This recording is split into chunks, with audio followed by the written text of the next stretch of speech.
Hello बच्चों, let's read this question. The question says statement first, if a source of light is placed in front of rough wall, its image is not seen. Statement second, the wall does not reflect light. Option first, statement first is true, statement second is true, statement second is correct explanation for statement first. Option B, statement first is true, statement second is true, statement second is not the correct explanation of statement first. Option third, statement first is true, statement second is false. Option fourth, statement first is false, statement second is true. तो इस question के अंदर हमें दिया गया है, statement first के अंदर ये बोल रखा है कि एक रफ वॉल जो है उसके सामने यदि लाइट सोर्स रख दिया जाए तो इसकी इमेज दिखाई नहीं देती है. क्यों?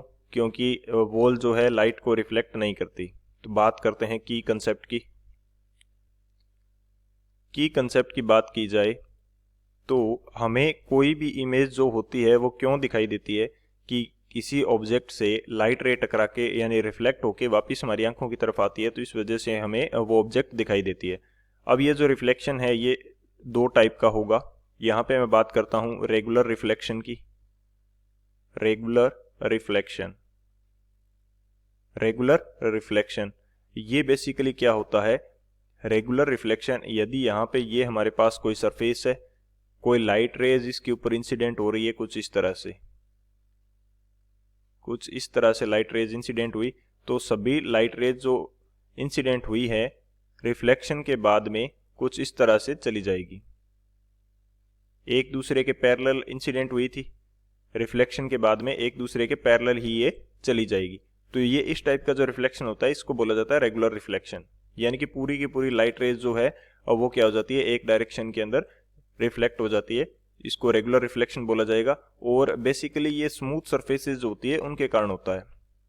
एग्जाम्पल इसका क्या हो जाएगा? Reflection due to smooth surfaces. Reflection due to smooth surfaces. अब सेकेंडली हम बात करते हैं इरेगुलर रिफ्लेक्शन की. एक हमारे पास रेगुलर हो गया, सेकंड क्या हो गया? Irregular reflection. इरेगुलर रिफ्लेक्शन के अंदर लाइट रेज जो हैं सभी पॉसिबल डायरेक्शन के अंदर क्या कर जाती है? स्प्रेड कर जाती है. जैसे यहाँ पे यदि मैं शो करता हूं कि ये मेरे पास सरफेस है, इसके ऊपर लाइट रे आई कुछ इस तरह से, पैरेलल बीम ऑफ लाइट रे हम इसके ऊपर इंसिडेंट कर रहे हैं, तो इसके कारण जो लाइट रे है ये किसी भी पॉसिबल डायरेक्शन के अंदर जा सकती है, किसी भी पॉसिबल डायरेक्शन के अंदर जाएगी. यानी कि लाइट रेज जो है वो फैल जाएगी, जिस वजह से हमें ऑब्जेक्ट दिखाई नहीं देगी. तो ये क्या हो जाएगा? इसका एग्जांपल क्या हो जाएगा? Reflection from rough surface. Rough surface से जब भी हमारे पास रिफ्लेक्शन होगा तो वो कैसा होगा? इरेगुलर रिफ्लेक्शन होगा. तो ये दो हमारे की कंसेप्ट होंगे. इन दोनों की कंसेप्ट की हेल्प से इस क्वेश्चन को सॉल्व करते हैं. सॉल्यूशन की यदि बात की जाए तो स्टेटमेंट फर्स्ट के अंदर हमें दे रखा है कि रफ वॉल के सामने हमारे पास क्या है? लाइट सोर्स रखा गया है. तो ये मैं बोल देता हूं कि ये मेरी क्या है? एक रफ वॉल है और इसके सामने लाइट सोर्स है, इसके सामने पॉइंट लाइट सोर्स है. तो इससे जो भी लाइट रेज जो हैं वो इंसिडेंट होंगी, तो वो क्या होंगी? वो इसके ऊपर कुछ इस तरह से जाएंगी.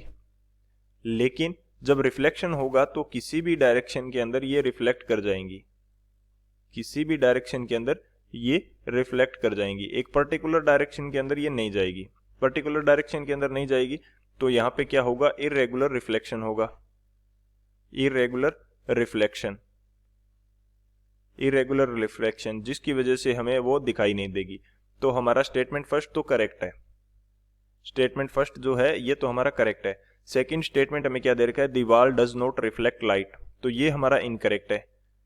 सेकंड स्टेटमेंट हमारा इनकरेक्ट हो जाएगा, फर्स्ट स्टेटमेंट हमारा करेक्ट है. तो इसके लिए करेक्ट स्टेटमेंट या एक्सप्लेनेशन क्या होना चाहिए कि रफ वॉल से क्या होगा? इरेगुलर रिफ्लेक्शन होगा, जिसकी वजह से हमें वो वॉल दिखाई नहीं देगी, उसकी इमेज सीन नहीं होगी. तो हमारा कौन सा ऑप्शन यहाँ से करेक्ट हो जाएगा? Statement first is true, statement second is false. जो ऑप्शन सी है वो हमारा करेक्ट हो जाएगा. So option C is the final answer. I hope you understood it well. Best of luck. Thank you.